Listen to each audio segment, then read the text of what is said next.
Hi guys, and thanks for the 10 million outtakes of you trying to say hello to me. I didn't realise it was so difficult. Hello, Kris. Hi. Hello. Hello, Kris. Hi, Kris. So let's start with, how did we all meet? Us three, our love triangle. How did we meet? So we met for the first time last year. It was at Zelig in Milan, and that was our first show in English we did there. And that's how we met. It was a great gig, wasn't it? It was our first gig there, and you were in the crowd. And I'm pretty sure I involved you in out of my set. It's pretty funny. Yes, after a few beers, you called me up to the front of the stage to be your bodyguard. I'm an amazing bodyguard. And it was love at first sight, or let's say love at first glare. In fact, in the break, you actually came to me and apologised to me because you thought you made me angry. But no, that's just my face. I always look like I've been slapped by a fish. Let's see if you both remember. Tell us the story of when you two met each other for the first time. So me and Tiziano, we met for the first time in South Kensington. It was in a pizza place. Basically what happened, I saw a clip on Facebook from him. It wasn't fun, it was just a shitty clip. And I decided, you know what, I should message this guy. He's an Italian guy in London, so why not? I messaged him and we met there and we started talking about comedy.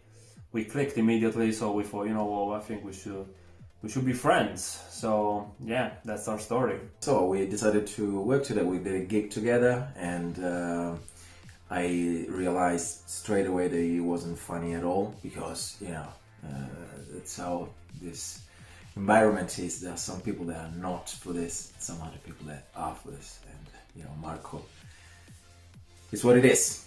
Okay, I want to see the unfunny clip of Tiziano. So, I'm going to insert it here in the interview. A bit of creative magic. In Italy, my country, I've never felt like really hungry.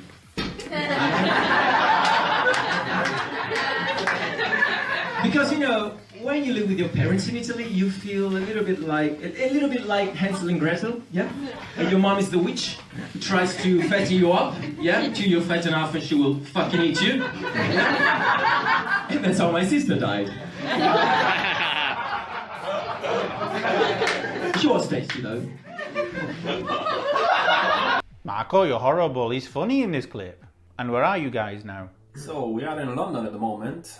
Been home for nearly a month. So it's quite boring, yeah. It's not as strict as in Italy, but still as boring as in Italy. Yeah. So are you guys living together? Is there anything we should know? Wedding bells? So yeah, we live together. We've been living together since September last year. So yeah, unfortunately he has a girlfriend, so yeah, cannot even try on him. It's way better than before. Used to live with 6 strangers, and you know, at least the strangers were cleaner though. Obviously not Londoners if they were cleaner. Simple question. Who's the funniest? He's not funny at all. Off stage, definitely me. He's boring as hell, like super boring. On stage, I have to admit, he's the funniest one. Have you ever been booed off stage? No, actually, not yet. There was a time I was, it's not like booed off stage, but I was doing a gig in East London. There were few people, and they were not even mean, but they were just, you know, not out to see comedy. And so at some point I tell a joke, nothing, you know, no laughs, nothing. And I hear from the crowd, "Hey mate, do you want a beer?"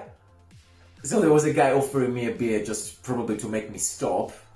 And like, you know, I got nothing to lose. So I said, sure. So I just, you know, left the stage and went drinking with my new friend. Hey, if somebody offers me a free beer as well, you bite their hand off, of course. Are you still in touch? Surely he should be the special guest at all your gigs, but only if he keeps buying you free beer. What's so difficult about being funny? Well, that's another very difficult question, I guess, is the confidence. It's very hard to be confident because sometimes you think of a joke and you think it's funny. Then you go on stage and people don't laugh, you just die on your ass. So I guess to have that confidence, to be sure that, yeah, you know, what I'm saying is actually gonna make people laugh, that's the key. So the most difficult part is definitely to be confident, of course, to write intelligent and good jokes. I think that it's all about. At some point, it's all about the people, because you can be as original as you want, but once you're there on stage and you know your material works, you gotta get better. You gotta be good at reading the room. So when you see what people react to, you have to get better at understanding what people feels, what people say, and you need to be good at, I would say, structure your material, not change your material, just, sometimes it's not the right night, sometimes it's not the right people, sometimes, very often you are not right on stage, but you have to be good at, making all this stuff flesh together and make a laugh out of it. I'm fine on stage if I don't have to be funny or act, like being a bodyguard. How do you structure a stand-up set? It depends. Sometimes they start from a joke, like a funny thought that I might write down and then I see later. And then I, build the whole thing around it. Or I just start writing and then I add jokes later. But it all starts from, something that is strange to me, from my point of view. And then, it has to be funny. Which comedian can you recommend to our viewers? Well, I will definitely recommend my hero number one, Bill Hicks, a comedian who died many years ago. He's a legend, the greatest in my opinion. Then there's so many, Bill Burr, Dave Chappelle, Louis C.K., Sarah Silverman, Doug Stanhope. If you like black humor, Daniel Tosh and Anthony Jeselnik, they're phenomenal, both of them. But seriously, there is so many, I wouldn't know where to start, but yeah, this is like a very short list I can give you, and just watch them because they're all amazing. There's so many of them. Every time I get this question, I never know how to answer, because it's. Personally, I would say, it's also about the ones that you have to know. Personally, I think George Carlin is hilarious, but it's one of the ones that you must know. But if I have to choose one that is funnier to me, it's Dave Chappelle, I would choose him, or Louis C.K. at the moment, or Bill Burr, or, there's lots of classics. Joan Rivers, Sarah Silverman, so many. Just write stand-up comedy on Google and see what's going on. So everybody, go and check out that very long list. I think I need to teach you guys the meaning of singular and plural. I said comedian. Which was the best stage you've ever worked on? Well, that's very easy. The Comedy Store in Los Angeles, in Hollywood. I had a Bill Hicks tribute night there in 2017, and that's what I consider the best comedy club in the world. So we did that in the main room, and it was fantastic. So definitely that one in Los Angeles, yeah. I did perform in a few great theatres like the Parioli in Rome and the Zelig in Milan, but I've also been at the Comedy Store in London, which is amazing. I just made like an open spot, so it was very short but intense and really, really great. You guys definitely get around then. Tell us one joke of the person sitting next to you that you think is crap. Well, he has this joke where he says something like, "I'm so unlucky that if a spider bites me, I don't get superpowers, but I die." That's so sad. He has a joke where he starts talking to the audience, to the crowd, and at some point he said, "My name is Marco. As you can hear from my accent, I'm from Scotland." And one that you'd like to steal. Well, there is a few actually, I have to be honest. But he has this, usually is an opening joke where he says that he's half Italian because his dad is Italian, but his mom is a good person. I like that. There is a joke that he did the first time when it was the anniversary of Amy Winehouse's death. And he said, it was like at the very beginning of the gig, he said, "Congratulations to Amy Winehouse, because she's been sober for 7 years now." Poor Amy Winehouse. Poor Amy Winehouse. Who's the smartest? Smart. I'd say that we are good at different things. Like, I could never do what he does, like promotion, promoting gigs or even being an MC is not stuff I'm good at. So I guess we are as smart as we need in our own fields. And looking at this video image, quite difficult for me to understand, but who is hairier? Well, definitely me. Definitely me. Yeah, easy. Who looks better shirtless? His mum, definitely his mum. Who looks better naked? His sister. Pervs. Tiziano, tell us something in French.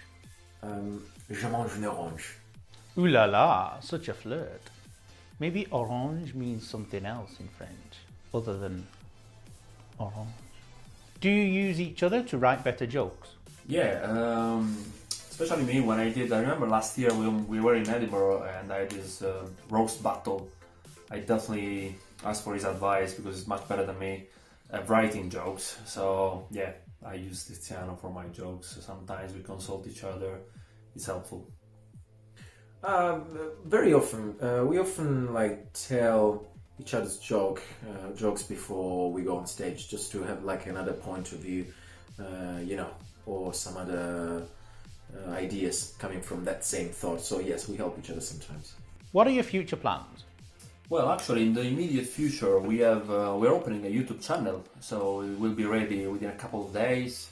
So that's one thing. Also, we're supposed to go to America next month. Unfortunately, the event has been postponed. It was a Bill Lakes Tribute Night, so definitely going to America later on this year. Hopefully, if this situation will be over soon. And just to write new jokes and to try to, the very future plan will be to open a comedy club. We're working on it already, so fingers crossed. I guess we're definitely going to America at the end of the year, hopefully. I mean, we should have been there like now, but it's been postponed for the virus thing. And but yeah, we're opening a YouTube channel as well, and we organized a few interviews with some names of stand-up comedy in Italy and abroad. So there will be these interviews on the Instagram page. And yeah, we keep gigging in London as well, and hopefully we're gonna do another capital tour as we did last year. World domination then. BeComedy Global. If you're ever looking for a secretary for BeComedy Global, I know one not to suggest.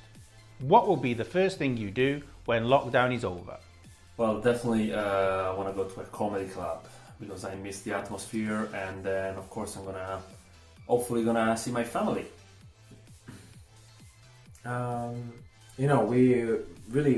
We've been wondering this for a very long time now, and we have so many plans now that eventually, like the first night I can actually go out, I'm probably gonna stay home. Je mange une orange.